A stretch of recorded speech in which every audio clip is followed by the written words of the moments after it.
Hello everyone. In this lecture, we will learn about read command in shell script. It is used to read inputs from the terminal. That is, I'm using Ubuntu terminal, so there can be any terminal that you're using. And it is also used to read the inputs from the given script that you have made. It takes input from the keyboard and assign it to a given variable. This read command is similar to your scanf function that you use in C programming, and similarly cin function in your C++. Similarly, we have studied the echo command in the previous lecture, where echo command is used to display some message, and it is also similar to printf function in C programming and cout function in C++. Fine. So read command is simply asking the user to enter some value at the runtime. So what is the syntax for that? Simply you are going to write the name of the command read with space the variable name.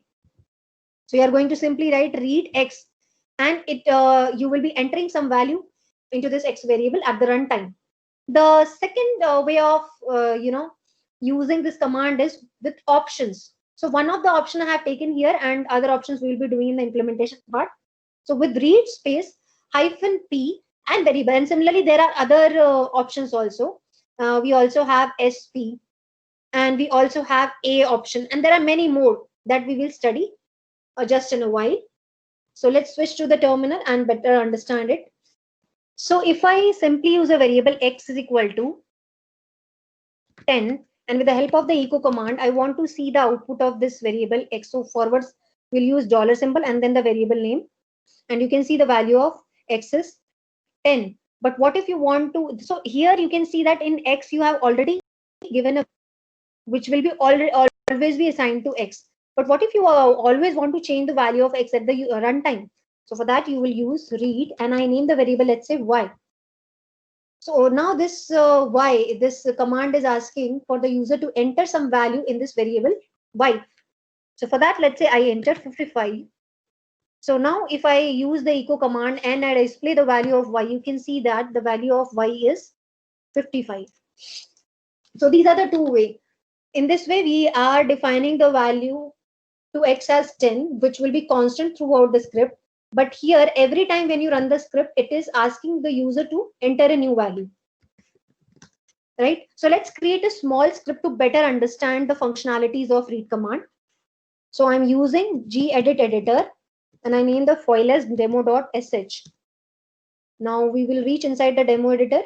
Sorry, the gedit editor. Name of the file is demo.sh.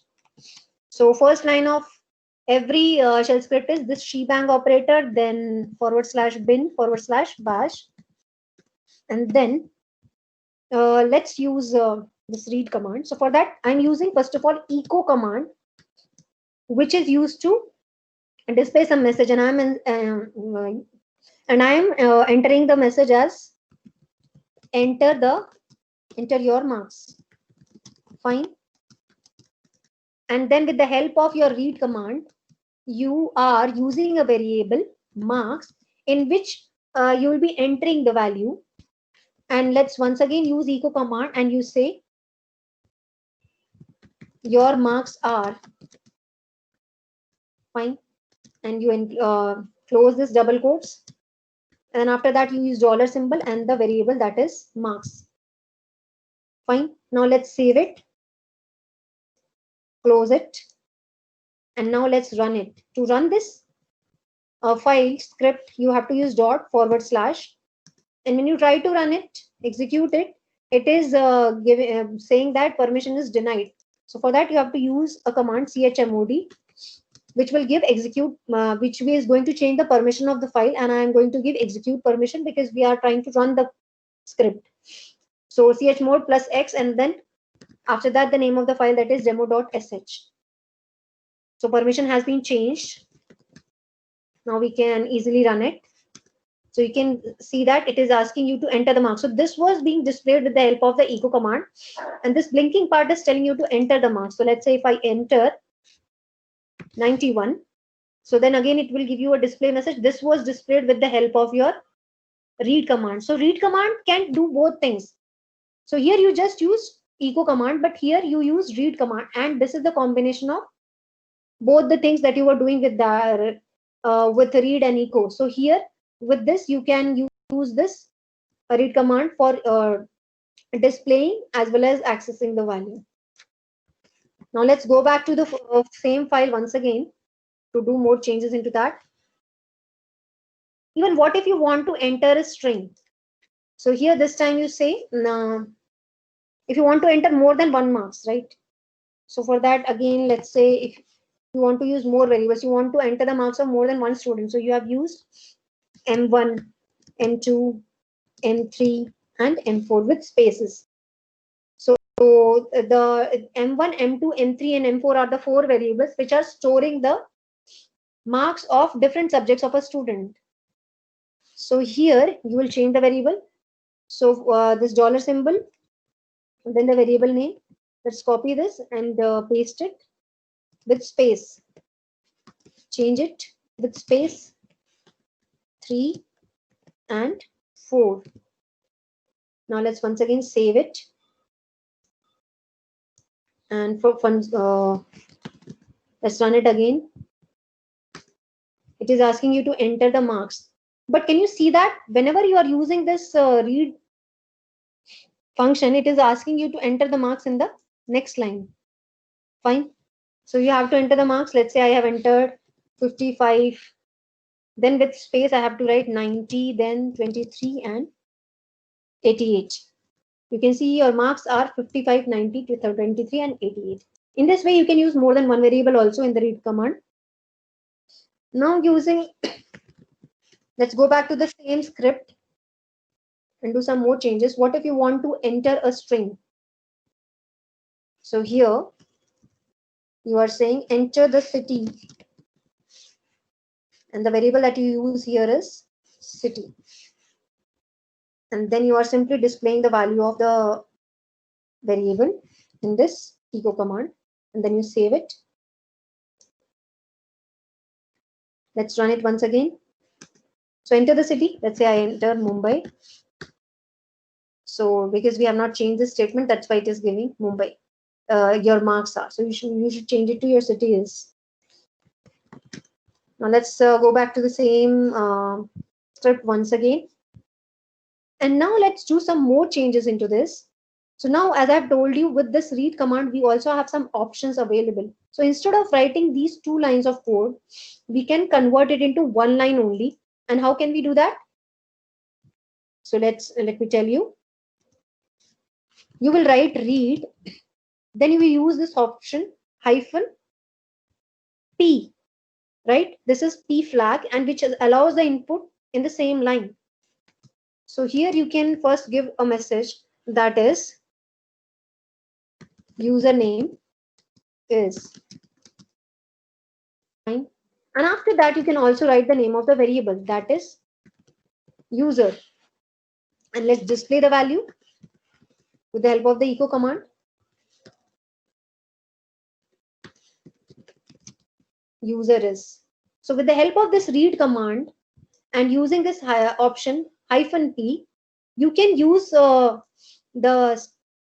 display message as well as the variable in the same line. And then with the help of this echo command, you are going to display the value that is being stored in the variable user. Now let's run it. It is asking for the username. I entered Deepti Sehrawat, and it is saying the user is Deepti Sehrawat. I hope it is very clear to you. Now let's do some more changes into the same script. What if I write SP here? And here, instead of user, I am writing password is, and I write PASSWD. This is the variable name, and I use the same variable to display its result. So now let's see how is it different from your P option. Let's save it. Now let's run it once again. Your password. It is asking you to enter the password, and I am entering. So I've entered the password, but you cannot see the output, what input that I have entered. Now see what is the input, what is the password that I have entered? The password is this. But when I entered the password, you could not see that. So this is the difference between your option P and SP. Fine. So this SP option does not allow the user to see what the user is entering. Now let's see the last option. What if I say, here I change it to A. So the next option that we use with this read command is A. And I say, enter cities. So I want to use only one variable. Fine. So for that, what I will do is, let me erase this. I write echo, and then after that I write enter cities. And then in this read command, I'm using the option -a, and then I use the variable city. And then with the help of the echo command, I want to display the different cities. So this A is just like your array. So when you create an array with the same name and using the different indices, you can store different values at the same variable name, but different indices. So how will you do that? Let's see. First, you will write dollar symbol. After that, in curly brackets, you are going to write city. And then in the square brackets, you are going to write the index, that is 0. Let's copy this. If you want to enter more than one city, you can use one index, then second index, and then you enter third index. Let's save it. So here, this is actually, this city is behaving like an array in which with the same name you can store more than one value into the variable. So it is like an array variable. So now let's run it. So when you enter the cities, I am entering Vizag, right? Space. I write Mumbai. I write Gurugram.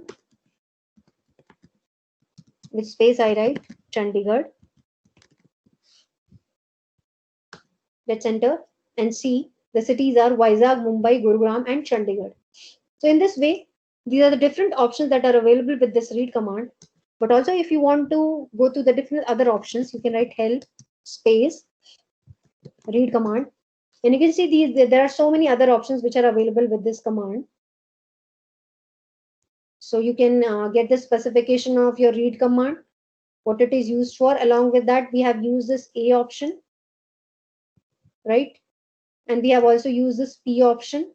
So similarly, you also can go through the other options to know and learn more about read command.